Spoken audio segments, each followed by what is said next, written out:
Bueno, buenos días a todos. Gracias por asistir, por este lleno en un domingo por la mañana.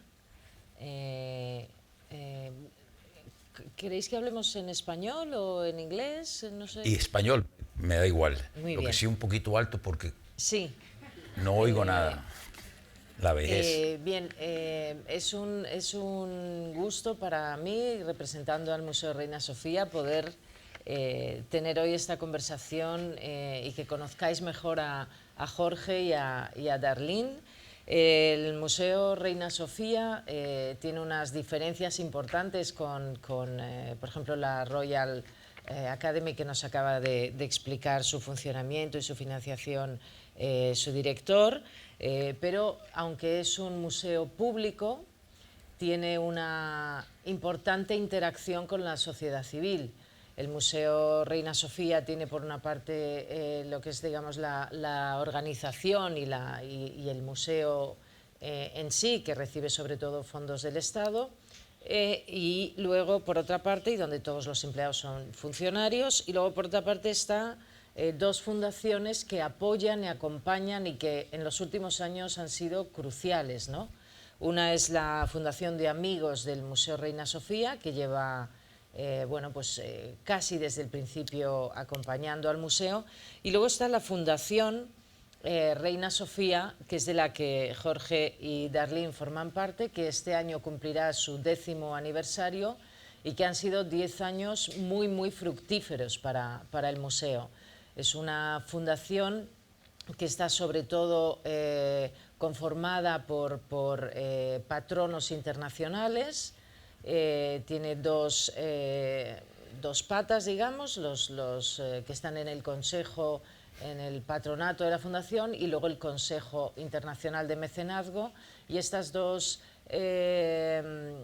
digamos, estos dos brazos de la fundación funcionan maravillosamente en un engranaje perfecto con el museo, con el equipo del museo y con nuestro director Manolo Borja Villel, que nos acompaña hoy, ¿no?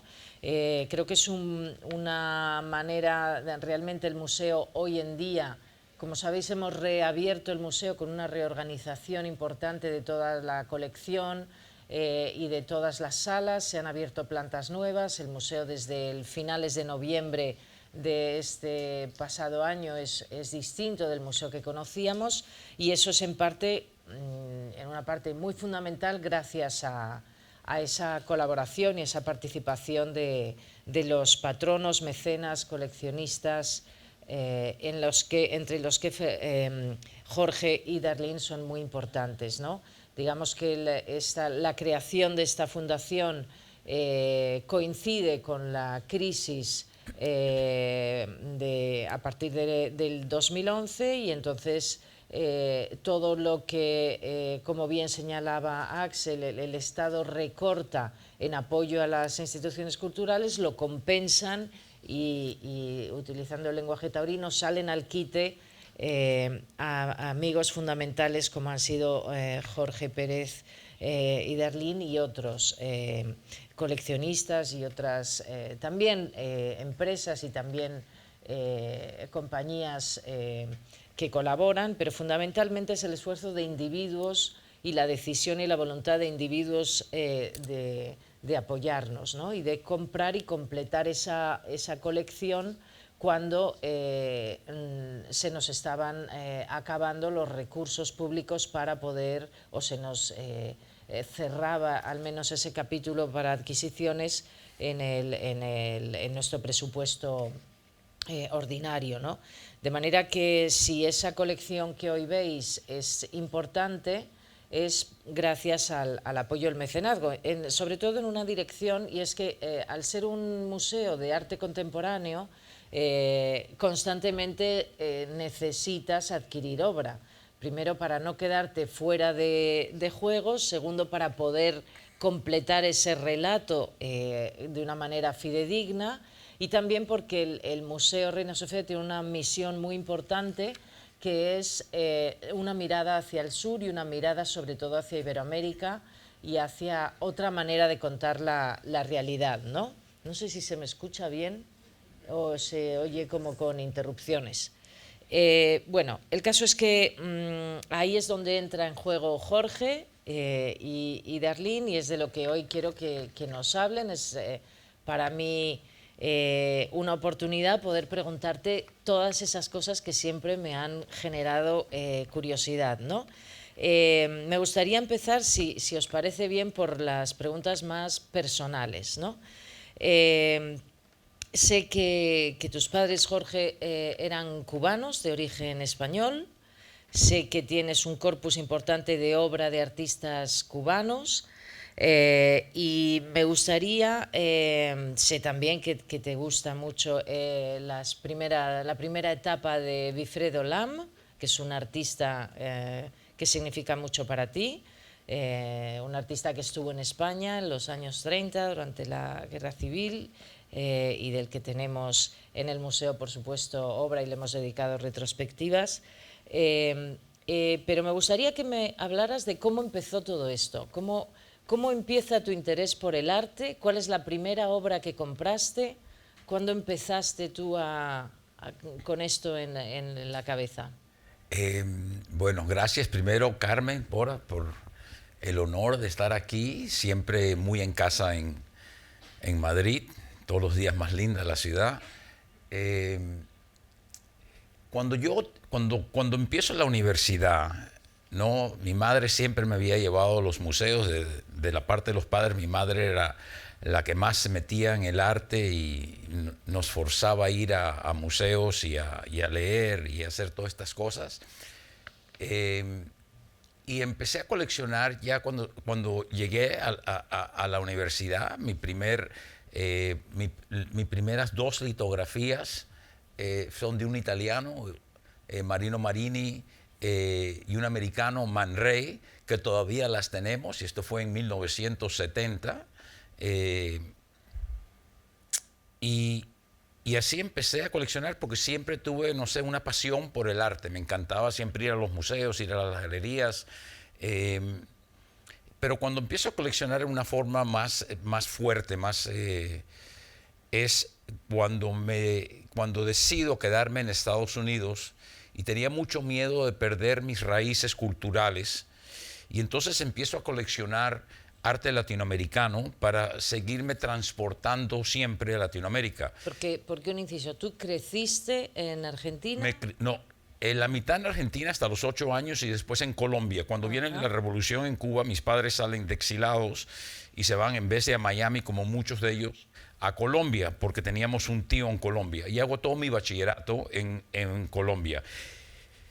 Al venirme a Estados Unidos y ya tomar la decisión, por cuestiones muy personales, de que me iba a quedar en Estados Unidos, empiezo a coleccionar arte latinoamericano, como te digo, para mantenerme en constante comunicación con la cultura latinoamericana. Y en ese tiempo, las 2 grandes casas de subasta, Sotheby's y Christie's, tenían 2 veces al año unas subastas latinoamericanas muy importantes. Entonces venían todos los latinoamericanos de todas las partes de América en mayo y en noviembre, y teníamos una semana que era una semana en donde discutíamos todo sobre Latinoamérica, no solamente el arte, sino la cultura, la economía, la política. Y así empecé a coleccionar arte netamente latinoamericano. Y era, yo le digo, el arte de mis padres, o sea, eran los artistas que ellos me dieron a conocer, como Wilfredo Lam, como Frida Kahlo, como Diego Rivera, artistas desde los 30 hasta los 70. Y entonces esa primera colección fue una colección muy clásica, digamos. Torres García, los grandes latinoamericanos a mediados de siglo. Y toda esa colección se la di al museo. Al museo que hoy en día se llama el PAM, ¿no? El Pérez Art Museum. Y de ahí me salí de esa parte histórica y empecé entonces, nos soltamos y empecé a coleccionar arte mucho más contemporáneo, porque para mí empezó a ser muy importante poder reunirme con los artistas e involucrarme indirectamente en el proceso creativo del artista. Y la colección cambia completamente y se vuelve muchísimo más, más viva, más contemporánea. Sigue con un énfasis latinoamericano, pero nos abrimos a un coleccionismo mucho más internacional, especialmente de África, una colección muy importante africana, contemporánea, y una colección americana, una colección de la diáspora africana que se ve en los 3 lugares en donde sale la esclavitud, que son Brasil, especialmente el sur de Brasil, de artistas afro-brasileros, Cuba y el Caribe, y Estados Unidos, en donde vienen el gran comercio de esclavos. Y entonces coge diferentes rumbos la colección, y hemos seguido coleccionando de una forma bastante agresiva. Pero has dicho en un momento dado que toda esa colección, digamos, más clásica, llega un momento que la donas al Museo de Arte de Miami, que pasa a llamarse el Museo Pérez de Arte Moderno. Me gustaría saber cuándo piensas que el arte es para compartirlo, o que es cómo nace esta idea de una función más divulgativa también y de difusión. Mira, hubo varias razones para eso. Yo creo que, primero que todo, otra vez hablo de mi madre, aunque mi padre también fue muy importante en esto, pero mi madre era la más intelectual, digamos. Eran personas que tenían mucho dinero, perdieron todo en Cuba. Me recuerdo saliendo de Cuba cuando le quitan los anillos del dedo a mi mamá. Y todavía siempre, cuando nos sentábamos, me decían que no podían existir las sociedades en donde la gente tuviera tanto dinero y hay gente que no tuviera nada. Entonces, hasta al perderlo todo, seguían con un nivel social, una conciencia social que siempre me influyó. Entonces, no solamente en el arte, pero siempre quería hacer algo para poder ayudar, para poder equilibrar, yo le digo an equal playing field, o sea, que todos tengamos las mismas posibilidades de triunfar. El arte es parte de eso. Para mí el arte siempre hace que las personas puedan educarse en una forma más amplia y mejor. El arte es algo que no le llega en general, especialmente en Estados Unidos y en Colombia, no le llega a la población más pobre. O sea, no le llega a uno porque no tienen los recursos para ir a un museo, ni se le ocurre ir a un museo. Entonces, aunque nosotros donamos mucho para el arte, hoy en día las más grandes donaciones artísticas nuestras es para que el arte le llegue a esa gente que no tiene el poder adquisitivo. Entonces, muchos de las organizaciones artísticas a las que le damos dinero, es dinero para que lleguen a esa audiencia, que pueden ser ancianos que no tienen, pobres, muchachos especialmente de color en Estados Unidos, que no tienen forma de ir a ver un ballet, de ir a ver un teatro, de ir a ver un museo, para traerlos al museo. Tenemos programas donde tenemos muchos autobuses que los llevan al museo con curadores para que le enseñen, o llevando a esas organizaciones de danza, de teatro, a los colegios públicos, especialmente a los colegios públicos en las áreas pobres, para que hagan los performances en los colegios. Entonces, aunque es arte, es un arte que le está llegando a esas personas que no pueden participar en esa creación. Cuando yo fui miembro que se llama National Endowment of the Arts, que es la asociación nacional en Estados Unidos que se encarga de repartir el arte, todos los estudios que se hicieron mostraban que un muchacho, empezando a la edad de 2 años, me recuerdo, pero especialmente en los años esos formativos, cuando empiezan a tener clases de la escuela en donde se mezcla el arte, tienen mucho más éxito en la vida, en la habilidad de comprender ideas, de entender. Entonces para mí siempre ha sido muy importante el arte como un método de transformación para las personas. Y por eso siempre me ha importado mucho, no solamente en el arte, sino en tratar de ayudar a esas comunidades que no tienen la misma suerte que ha tenido uno, ¿no? Y especialmente, que aquí se mostró, y el señor del Royal Academy dijo que había una diferencia entre Estados Unidos, digamos, y Europa, ¿no? La diferencia es mucho más grande entre Estados Unidos y los países hispanos, especialmente los países latinoamericanos. Cuando tú ves, y esto es un estudio que lo hizo las Naciones Unidas, creo que fue UNICEF, una de las partes de las Naciones Unidas, que cogieron a personas de ingresos muy altos de diferentes países, ¿no? Los que más dan son la gente judía americana. Los segundos es el americano, el tercero eran algunos países europeos, especialmente escandinavos y del norte, y por último eran los países latinoamericanos. Entonces, cuando estaba yo en un programa me recuerdo de Andrés Oppenheimer, que es un periodista, siempre es la excusa de que nosotros, de cultura, que siempre la iglesia nos ha dado todo, o el gobierno nos ha dado todo, y nosotros no tenemos esa cultura de contribuir.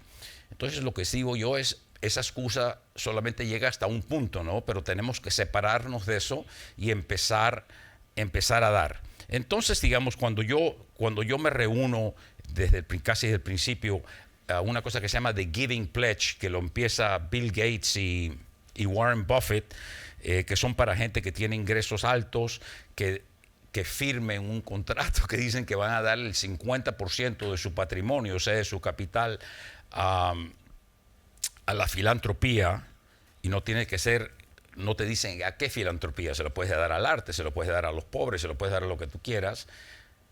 No había, me acuerdo, llegamos a 180 primeros participantes, no había un solo latino. Y eso que fuimos a preguntar a los hombres más ricos de Latinoamérica y España que se unieran, y la respuesta era, sí, vamos a pensarlo. Todavía después de 300 creo que han entrado uno más de Brasil y otro más. Yo me recuerdo viendo a un amigo, que no voy a mencionar el nombre porque es muy amigo mío, porque tiene billones y millones de dólares, y la respuesta en español que a mí se me hizo muy graciosa, porque yo le digo, oye, tu legado, una cosa así. Me dice, oye, Jorge, es que no estoy peleado con mi dinero. Entonces, bueno, yo es creo una que manera, tenemos, es muy buena respuesta, porque sí, es verdad que ahí, claro, es diferente provenir de una, ¿no?, de una tradición protestante o calvinista, donde a lo mejor estás más peleado con tu dinero que de una tradición. Pero como tú dices, la herencia cultural y ideológica de cada uno es algo que también podemos trascender y debemos trascender, si no estaríamos todavía en la Edad Media, no es una excusa, ¿no? sí, sí, y te digo, es una de las cosas que yo me he dedicado más, yo y Darlene, es hacer llamadas de teléfono, o sea, a pedirle a todo el mundo, oye, por favor, contribuye, y hemos progresado bastante, pero tú ves una ciudad como Miami, digamos, que es una ciudad en donde primero los cubanos y después los latinoamericanos que han llegado han contribuido de una forma muy importante al crecimiento y han ganado grandes fortunas. Todavía nos cuesta mucho trabajo buscar esas contribuciones filantrópicas y es mucho más fácil en Nueva York, digamos, cuando se reúnen y dicen, oye, vamos a hacer esto, y dice, ¿cuánto vas a dar tú? ¿Cuánto vas a dar tú? ¿Cuánto vas a dar tú? Y a mí me sorprendía eso, que todo el mundo dice, sí, yo voy a dar, y los números son increíbles, 5 millones, 10 millones, 100 millones de dólares, cuando nosotros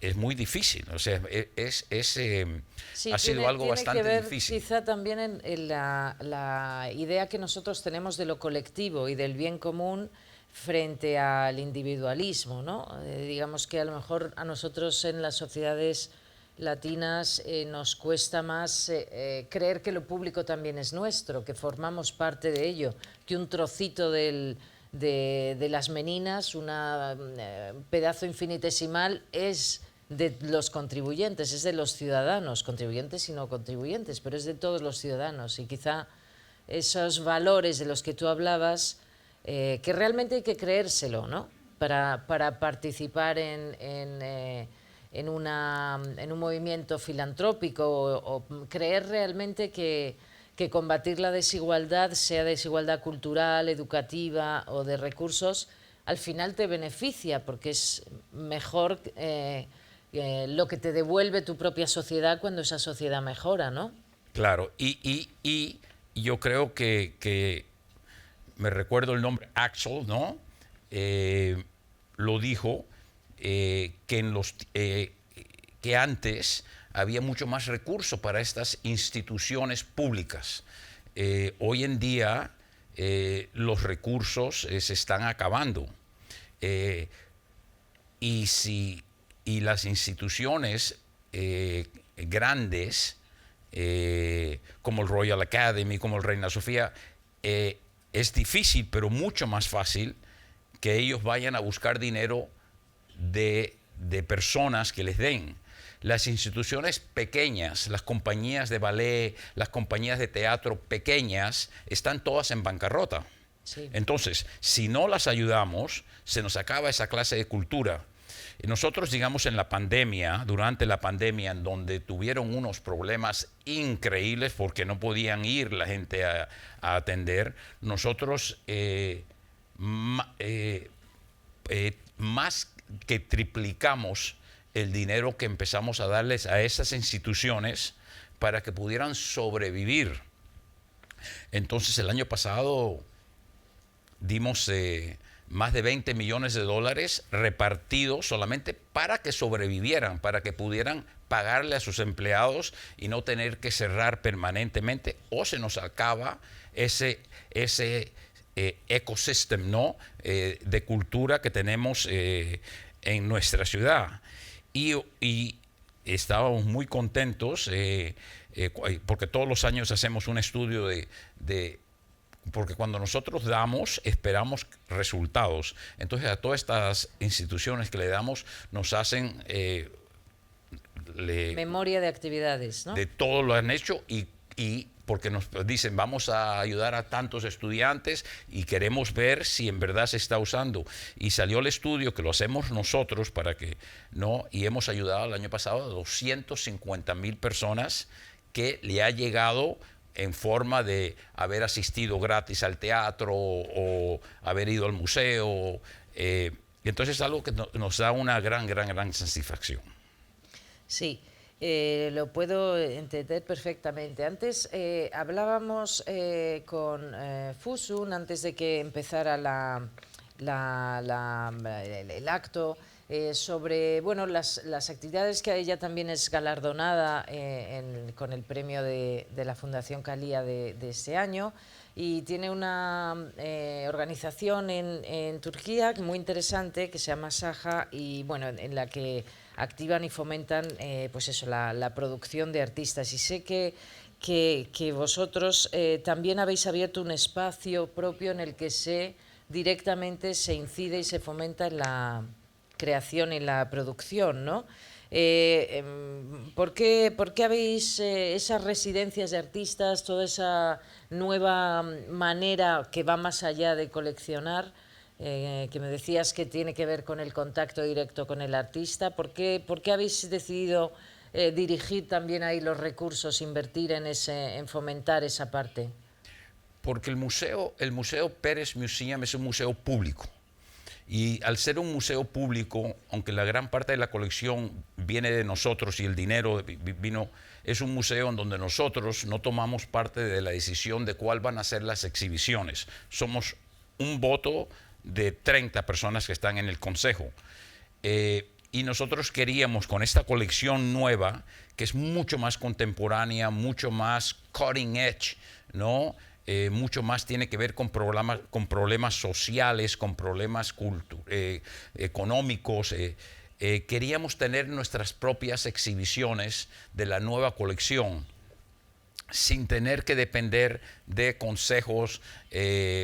Y entonces... es, digamos, una estructura más ligera, tiene más agilidad o más autonomía. O sea, son dos curadores, Darlene y yo, y la familia, y decidimos entre todos lo que queremos hacer, con un arte muy social, o sea, con un mensaje fuerte,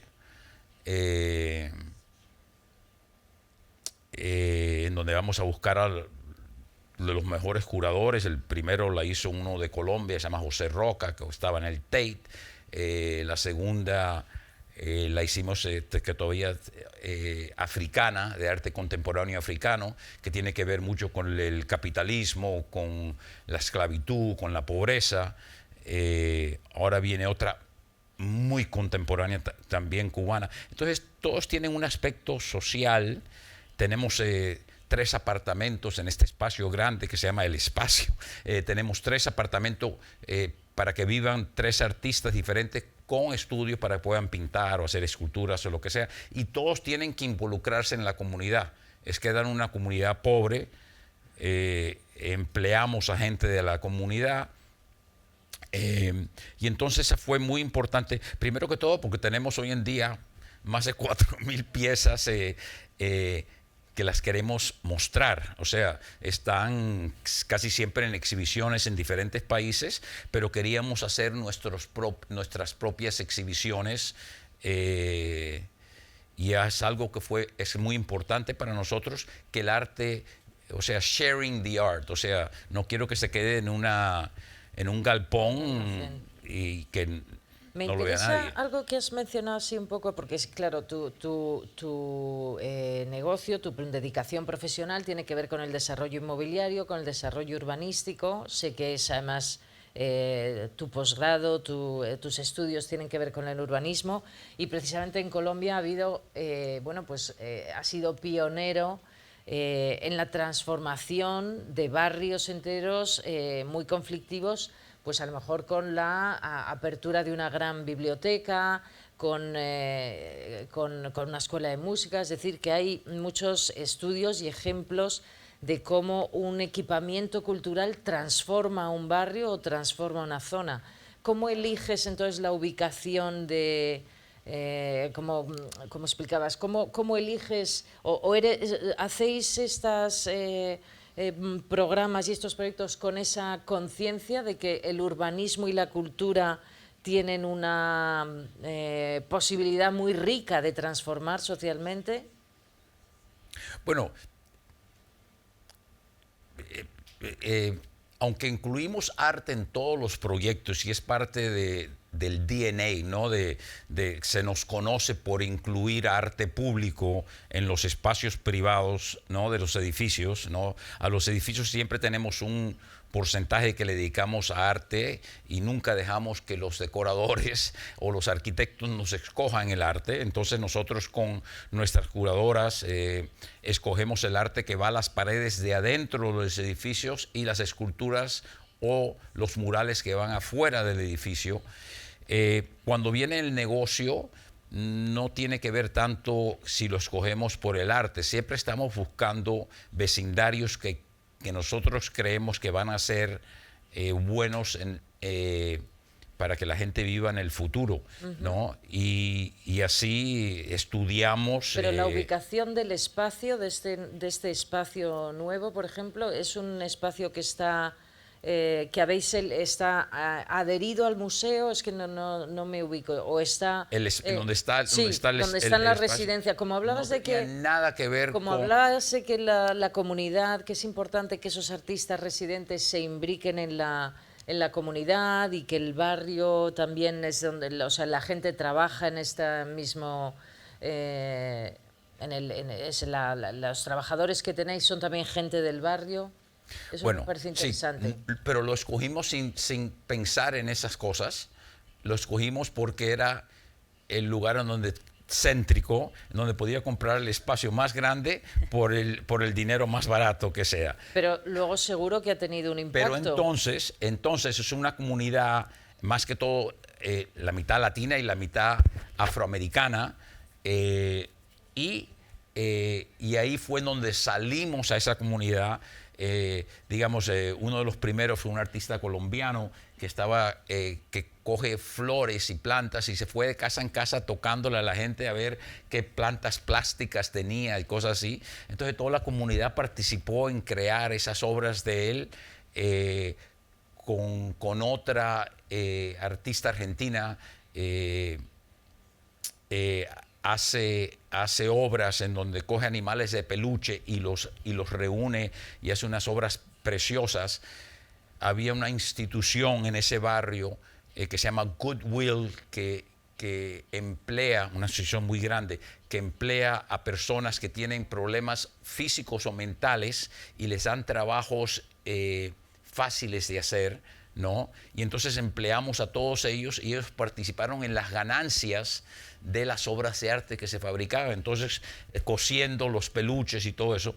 Entonces cada uno va participando. El último fue un africano, un muchacho ¿no? de Sudáfrica, que se interesó mucho en la tradición negra de Miami del jazz. En Miami hay un barrio en donde los grandes músicos se iban a Miami Beach, a los grandes hoteles, a perform, ¿no? a cantar o lo que fuera, pero no se podían quedar en esos hoteles. Entonces se venían al barrio negro, que se llama Overtown, ¿no? Y entonces había unos lugarcitos pequeñitos en donde tocaban después de haber hecho su función. Entonces esa tradición de jazz la coge este africano, ¿no? Y crea una combinación entre ese arte americano de jazz y la música africana, que la interpreta con tambores y cosas así, y crea una pared que fue una belleza. Hicimos una performance increíble. Entonces vamos reuniendo todas esas cosas de este barrio, ¿no? de este barrio, con los curadores que vienen de diferentes lugares, y se ha vuelto un lugar muy comunitario, ¿no? En donde vienen curadores de todas partes del mundo, pero al mismo tiempo vienen gente muy humilde que al principio te tocaban la puerta y nos decían, ¿se puede entrar? Entonces le digo, claro, este es su museo. Qué bueno. En ese sentido, entonces, me da la sensación que te da más satisfacción ser mecenas que ser coleccionista. Que una cosa sin la otra no Mucho tiene más sentido. satisfacción. Compartir es más importante que poseer, entonces. Mucho más importante.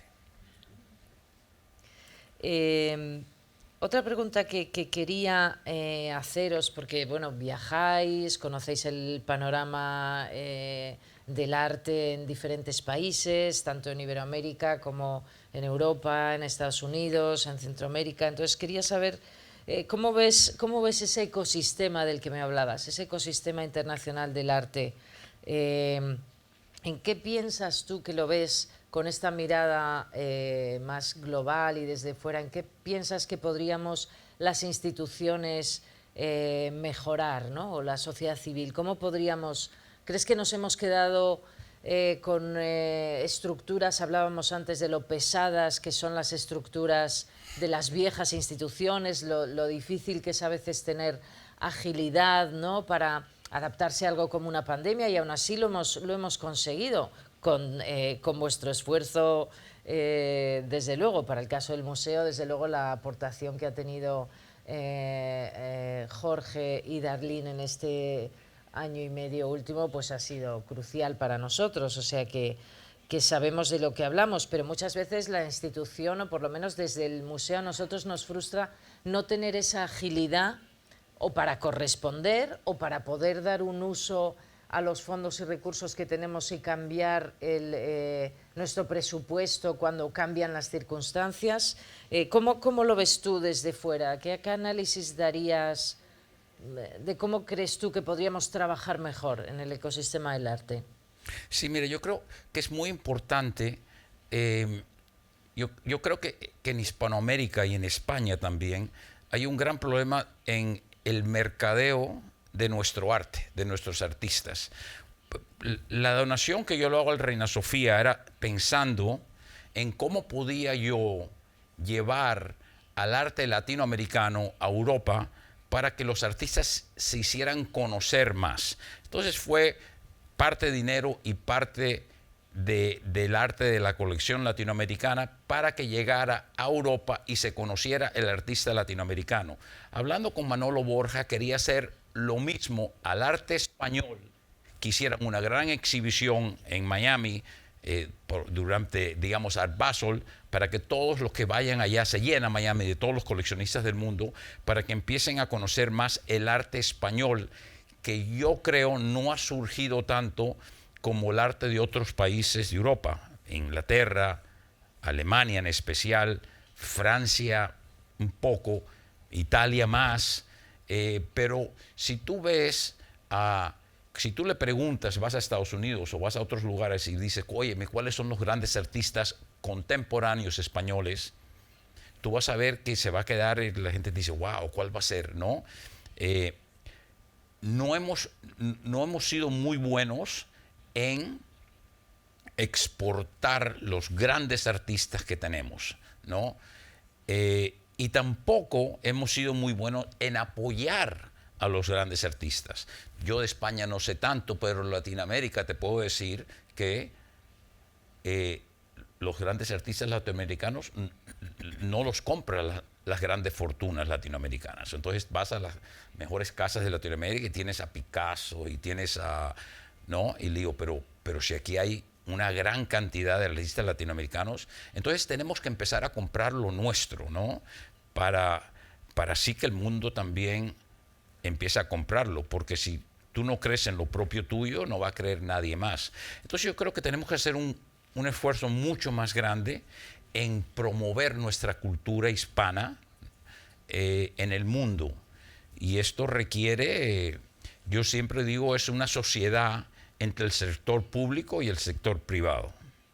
Ahí nos llevas al siguiente tema que quería hablar, que es el cómo elegir, porque tú de lo que estás hablando es de elegir en función de nuevo de unos valores, de unas creencias, de unos principios, de una ideología, y no como a veces se puede elegir por inversión, ¿no? Entonces, me gustaría que nos hablaras un poco de lo que a ti te interesa comprar, porque sé que te suelen interesar los grandes formatos, y me pregunto si eso es porque te parece que la escala es importante, que el artista necesita poder también vender esa obra más grande, o porque es más adecuada para los museos. Me gustaría que hablaras un poco de eso, de cómo elegís, ¿no? En qué criterios, cómo descubres artistas, o cómo decides esperar, o cómo es ese proceso. Bueno, la verdad que, mira, ahora que tenemos ahora mismo 17 casas de subastas que nos están mandando obras, entonces estamos escogiendo obras entre 1000 galerías de todas partes del mundo, menos Asia. No toco el arte de Asia, ni China, de diferentes partes de Asia, no porque no me guste, sino Porque hay que no, acotar, más, claro. me volvería loco entonces, ¿no? Pero no tenemos predilección de arte de gran formato, ni obras pequeñas. Algunas veces me gustan las obras pequeñitas mucho más que las grandes. Depende del artista.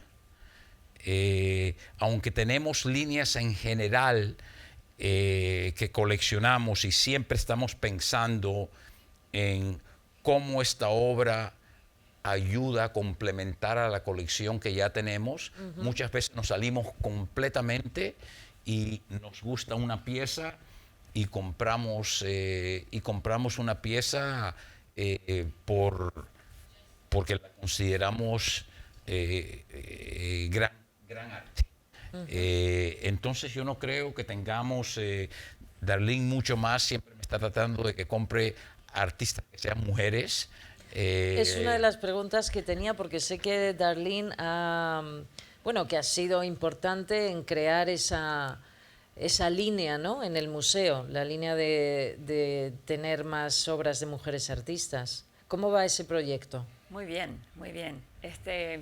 Fue una cosa que es una cosa muy importante, ¿no? De apoyar mujeres en el arte, si es curadoras, galeristas, directoras y artistas, porque yo creo que es una área de arte que está, pero no hay suficiente.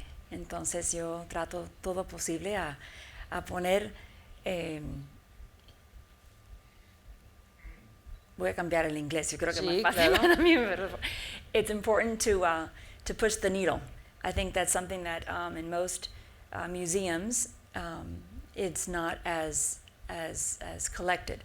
So I think that being able to form this committee, I think we're just there to just keep them. We're taking the pulse of the organization to make sure that they are aware, and then we also through our funding and through our membership are able to now help the Collectors Council as well as ourselves purchase local, we try local, but women artists. Pero entonces es una parte muy importante de tu actividad, el museo. Sí, bastante. Proudfully. Hay algo que me ha interesado también mucho en el vídeo que hemos visto, que es esa otra función que tiene, digamos, el arte o el generar en la familia como una actividad común, ¿no?, que parece difícil, que te lleve a otras conversaciones y a otros temas que se salgan, pues, o de lo cotidiano o de lo evidente. Y el crear me parece que eso es algo que es muy, muy claro en vuestra fundación, ¿no?, en vuestro propósito de integrar a todos los miembros de la familia en el coleccionismo o en la filantropía. ¿Eso fue algo deliberado? ¿Cómo os disteis cuenta de que era una buena idea? Muy deliberado. O sea, es una forma de unir a la familia, ¿no? Y todos nos metemos en eso y todos siempre desde pequeños han tenido una responsabilidad. El de 18 años que va a la universidad ahora, desde pequeño estaba metido en los barrios más pobres tratando de ayudar en todo lo que podía, y cada uno tiene su área de interés, ¿no? Hay algunos que les gusta, digamos, mi hija está muy involucrada con niños pobres y con homelessness, la gente que está viviendo en la calle. Entonces cada uno tiene como que su especialidad, y cuando nos reunimos en la cosa familiar votamos, ¿no? Sí, es casi como un consejo, ¿no? Sí. Es como un consejo. Donde se comparte información de la experiencia de cada uno, me imagino, de cómo va cada uno la línea que desarrolla. Empezamos así y entonces usamos expertos, o sea, creamos comités de expertos. Entonces, si estamos hablando de qué lo queremos dar para la danza. Tenemos un comité, no, la danza es más grande, ¿no? Tenemos un comité que estudia eso. Si estamos hablando de economic development, tenemos un comité de economistas que se encargan de revisar las aplicaciones, porque recuerda que para el funding nuestro nos llegan miles de aplicaciones, entonces es imposible estar mirando todo, y estos comités se crean como, digamos, tenemos 10 comités. Entonces, es una manera también de enriquecerte intelectualmente, quiero decir, que también adquieres mucho conocimiento mediante esta actividad, mucho conocimiento de tu sociedad, de áreas de conocimiento que tú no tendrías habitualmente por trabajo, ¿no? A lo mejor tendemos a especializarnos mucho en el trabajo, y una fundación como la vuestra te permite abrir la mirada a otras disciplinas, ¿no? Cumple Sí. esa función también. Sí, y esos comités nos recomiendan entonces, ¿no? Tenemos un grupo del Family Foundation, ¿no?, que se encargan de revisar todas estas recomendaciones, y entonces nos hacen a la familia, nos dicen por qué, y con unas explicaciones muy detalladas, no solamente de qué organización, sino de cómo van a usar ese dinero. Entonces te dicen, vamos a ir, digamos, la danza otra vez, vamos a ir, necesitamos tanto para ir a 50 escuelas durante este año escolar, para llevar a Shakespeare, ¿no? Una de las organizaciones, a las escuelas. Entonces, tienen un punto donde califican a todas estas organizaciones que aplican, le damos el dinero y entonces revisamos que estén haciendo lo que nos dicen que están haciendo. Y así no sería imposible nosotros hacerlo nosotros mismos, porque todos tenemos otros trabajos durante el día. Darlene es médica, yo estoy haciendo mis cosas. Ellos nos dan esas recomendaciones y nosotros las aceptamos, y algunas veces no las aceptamos porque no queremos darle a cierta organización por diferentes Y ya tenemos que ir cerrando. No, por último quería preguntaros, puesto que tú llegas a Estados Unidos para estudiar en la universidad y ya decides quedarte, en estos años, en estas décadas, bueno, me pregunto esa enorme transformación que ha sufrido Estados Unidos en cuanto a la valorización de la cultura latina, ¿no? ¿Eso es real? ¿Es un espejismo? Y sobre todo con lo que digamos que el prescriptor en el mundo del arte tiene más en cuenta de verdad a todo lo que viene de Iberoamérica. ¿Tú cómo habéis visto vosotros esa transformación? ¿Tú dices como artista o como mecenas? Como mecenas, como artista y como ciudadano. O sea, ¿tú percibes que de verdad la cultura en español, de ese mapa de las lenguas, de ese territorio?